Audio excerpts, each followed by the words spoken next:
वंजारी समाजाबद्दल ऑब्जेक्शन जे घेतले त्यांनी बोलताना ते असे म्हटले, की एकाच बिंदुलीचे लोक इथं नोकरीला का? एकाच बिंदुलीचे लोक का? याच्याबद्दल माझा आक्षेप असा आहे, की आमच्याबद्दल कुठेतरी महाराष्ट्रामध्ये गैरसमज होईल. ते म्हटले, की ओबीसीतही हेच लोक लागतात, एनटी-ड मध्ये हेच लोक लागतात आणि ओपन मधनं हेच लोक नोकरी करतात. आम्हाला दिलेले अधिकार आम्ही वापरतोय. मंडल आयोगाच्या माध्यमातून केंद्रामध्ये वंजारी समाज हा ओबीसीत आहे 16% मध्ये आणि महाराष्ट्रामध्ये एनटी-ड च्या वर्गवारीतनं आम्ही 2% रिझर्वेशन मध्ये आहोत.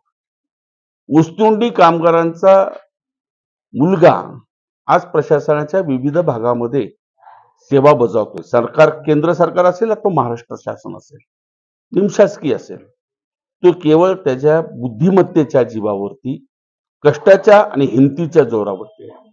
माझ्या समाजातली मुलं अत्यंत बुद्धिमान असल्यामुळं ओपन मधनं फर्स्ट क्लास मध्ये उत्तीर्ण होतात, एमपीसी मध्ये, यूपीएससी मध्ये.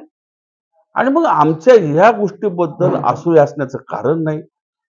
सुरेश धस यांच्या या स्टेटमेंटमुळं महाराष्ट्रातल्या इतर लोकांमध्ये आमच्याबद्दल गैरसमज होऊ शकतो आणि म्हणून हा गैरसमज होणं हे आमच्यासाठी योग्य नाही. आमच्या नव्या मुलांना एक कदाचित आत्मविश्वास कमी करण्याचा हा प्रयोग असेल. आमची मुलं स्पर्धा परीक्षेमध्ये मोठ्या कष्टानं जातात, तयारी करतात आणि म्हणून कुठेतरी ह्याच्यावरती आक्षेप किंवा असूया ही दसांच्या मनात आली असेल आणि म्हणून इतरांचा गैरसमज नको म्हणून तो माझा आक्षेप आहे. निश्चितच तेच काम झालंय ना.